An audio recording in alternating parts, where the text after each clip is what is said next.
Hades is impossible to put down. Not only is it undoubtedly my game of the year, but it's also the absolute most addicting gaming experience I've had in years.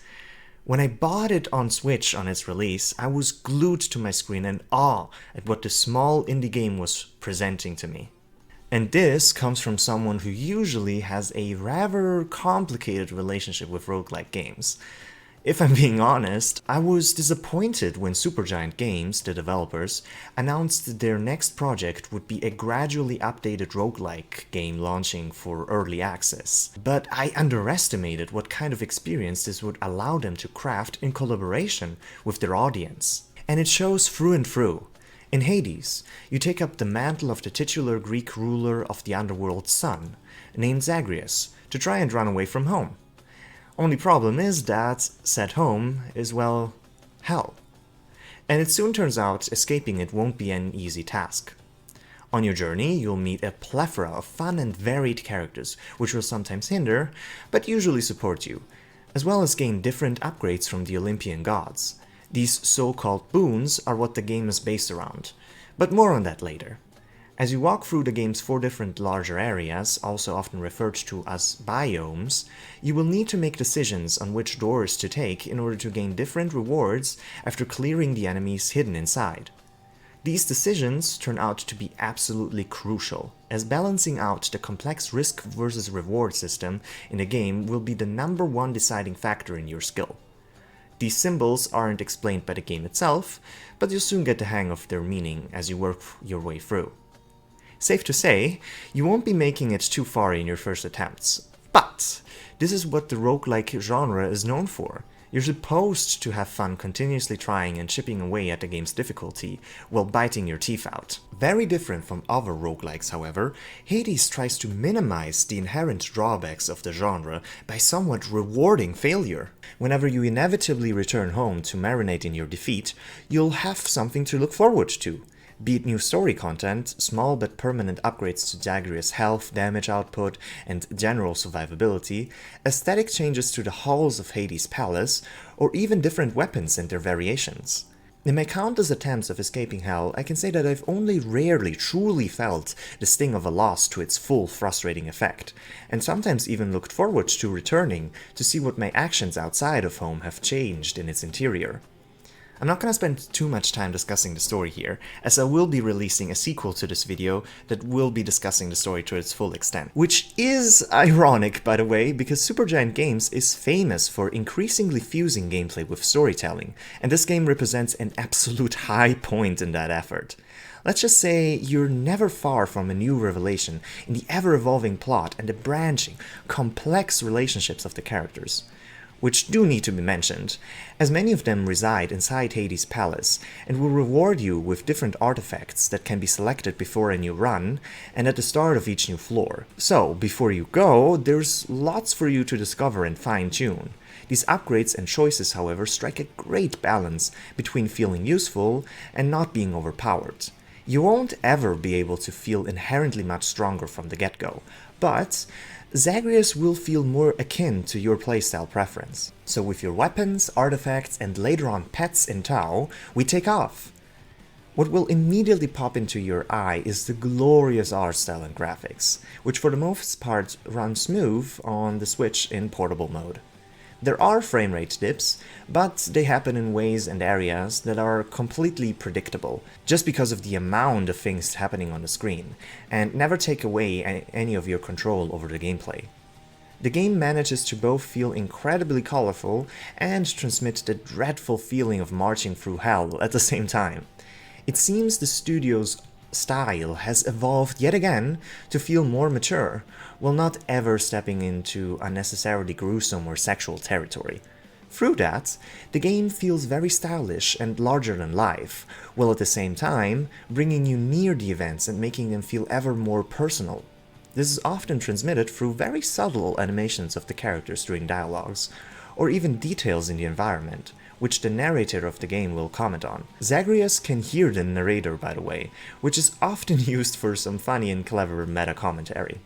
The effects in the game also do a standout job to communicate true impact and power without ever taking up too much of the screen, planting themselves firmly between impressive spectacle and very needed readability. The game's usage of color flows beautifully into the environment, which transmits a true sense of wonder whenever you find a new room in the ever-shifting underworld, which is brought to an absolute high point whenever you reach the game's last area. It often truly made me feel like I was actually there, taking in the atmosphere and my breath away. Lastly, the character design does a great job to freshen up all of Greek mythology.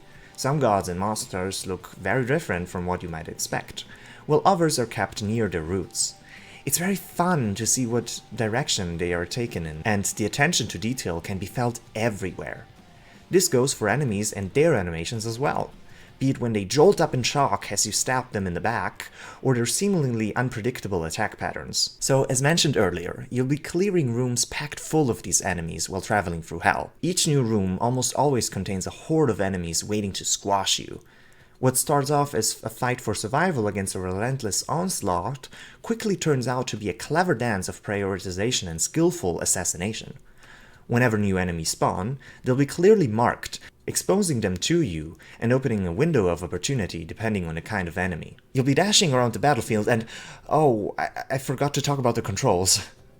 They are quite simple, really. You've got a dash button, one for normal attacks, a special attack, and a cast, which is a heavily customizable ranged attack with only a few charges. So, you'll be dashing around the battlefield on a constant lookout for the best opportunities to deal heavy damage to either the top priority target or the most enemies possible, constantly evading the enemy's attack to preserve what health you have. Every hit counts, as even after countless upgrades, healing himself is not something usually to be found in Zagreus' arsenal. The beauty in this is that there's no optimal strategy. Whether you go in for the kill or play defensively trying to whittle down enemies from afar, it's all completely viable, and only held back by your own execution and adaptability. Throughout your trials, you'll not only be able to increase your health and upgrade your equipped weapon, but most of all will gain a plethora of highly varied boons from the Greek pantheon. These can range from your normal attacks applying and stacking poison to your enemies, your ranged attacks becoming lasers, your dashes creating explosions, or even your special attacks violently shoving enemies away from you. You can even call a specific god for aid, which will grant a short-lasting power-up with big impact. It needs to be mentioned that all of these are expertly displayed. I was never confused as to what exactly I was causing to my enemies. The sheer variety of different powers to be gained is absolutely stumping at first, and the game encourages you to just have fun and try things out. Since the boons usually come with an increase to your overall damage output, that's more than enough to get you going at first. With time, however, the system smoothly increases its complexity as you gain knowledge over the boons and their interactions. Soon, you'll find out that some of them can intersect, creating powerful duo boons, if the requirements are met, or even legendary boons for one specific god that hugely power up what you already excel at thanks to them. There's absolutely something for everyone here, from forcing your enemies to take damage when attacking you, to reflecting damage back, to slowing them down by freezing them in place, applying a mark on them that later deals huge damage. The only two standouts for me were Artemis and Poseidon. Artemis boons almost entirely focus on dealing critical damage, and many additionally upgrade the damage dealt. But the actual crit chance rate is way too low for me personally. You later can get weapons that drastically pump up your crit rate, but this requires late game upgrades, which make Artemis seem a lot less useful than the rest without the necessary weapons. Poseidon, on the other hand, is the only god in the game whose trademark effect, namely pushing enemies away, doesn't apply to bosses. They take a small amount of damage instead. I found this highly problematic, as many of his effects try to capitalize on you moving enemies, and the hardest fights in the game are bosses, which are wholly immune to it. I get why this was necessary, but some additional rethinking would have been great here. But which boons you accept from the gods won't be the only choices you make. There's the constant line of risk versus reward to be drawn here. Will you spend your money on temporary buffs early on, use it for additional boons at Charon's shop, or save it all to cash in before the final boss? Will you try to gain the boons of 2 different gods in one room at the risk of taking huge damage when they inevitably seek revenge on you for preferring someone else over them? The game makes each and every single choice feel both fun and impactful. Different again compared to other games in the genre, you actually have a much bigger say over how you want to shape each specific run, since you can actually influence which gods you will encounter up to a certain degree, or even how much money you start off with thanks to the artifacts. You also may encounter unique characters in each area that grant juicy rewards that can completely change your odds of making it through alive. The risk versus reward gameplay reaches its peak in the last area, where you yourself have to decide how much time you want to spend traversing it, while facing extremely resistant enemies and the threat of constant high damage. But sure, you may think this much freedom to create powerful builds might make the game easier when compared to its friends in the genre, but this couldn't be further from the truth. The balance to be struck is a vulnerable one, and often the risks you take and paths you build towards will crumble before your eyes, in which case you either need to quickly come up with a new way to win, or you'll be finding yourself back home in no time.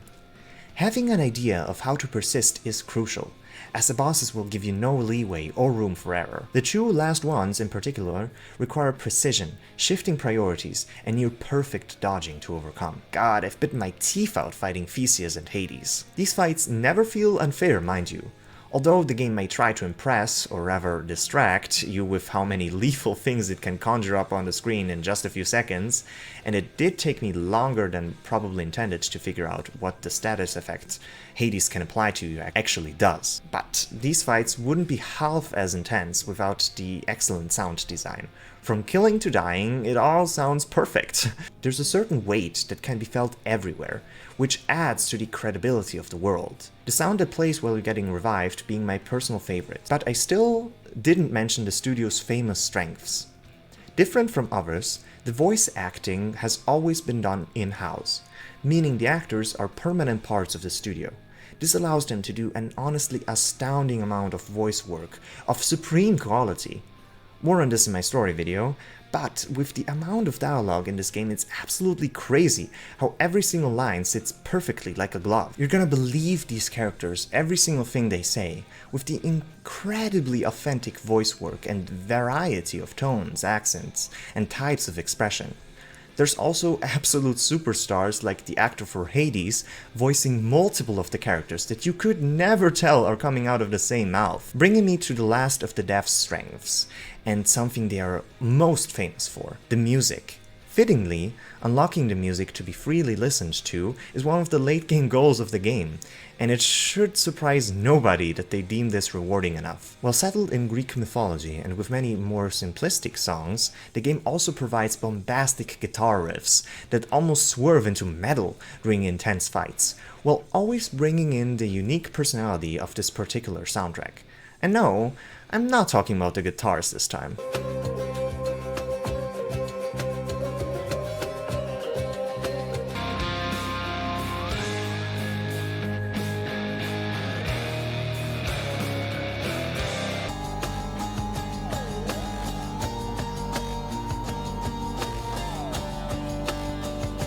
There's only a few things we haven't covered yet.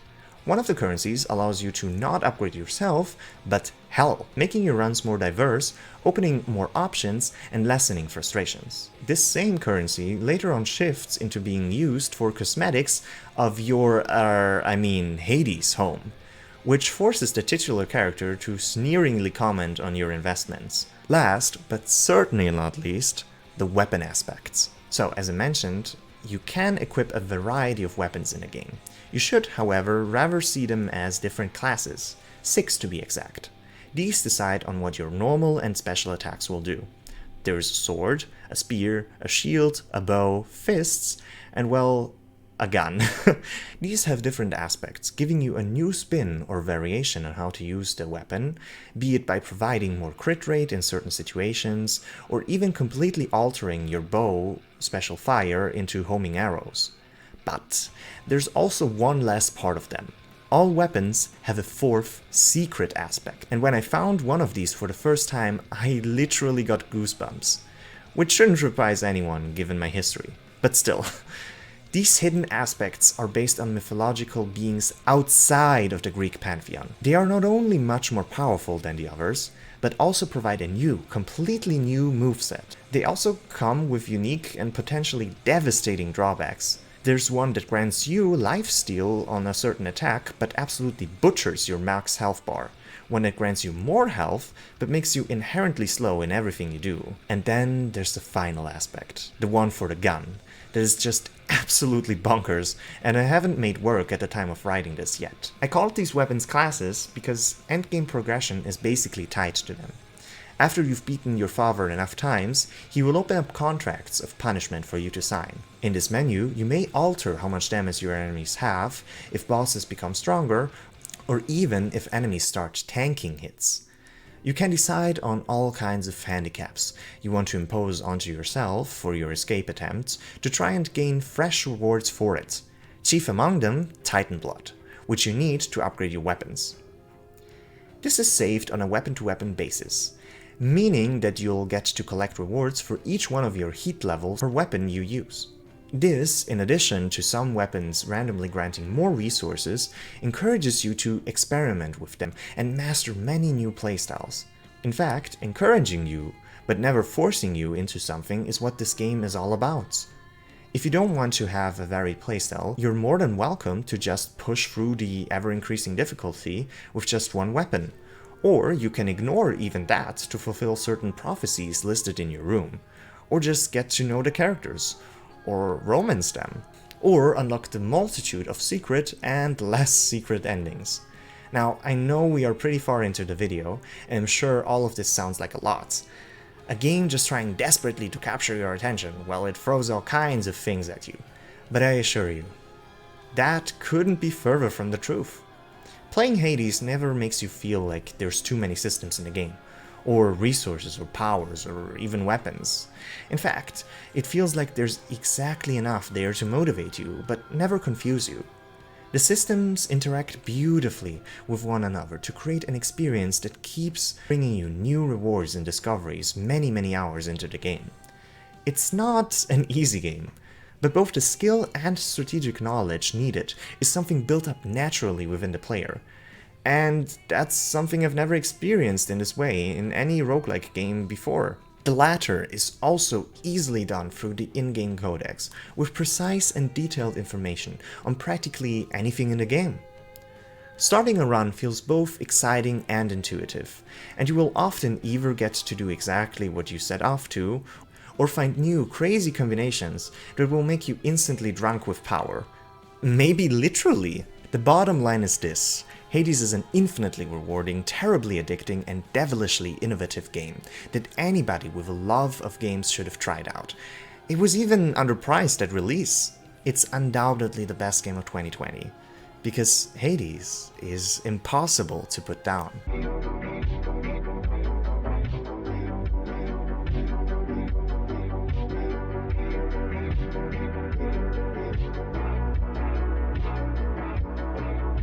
That was part 1 of my Hades video.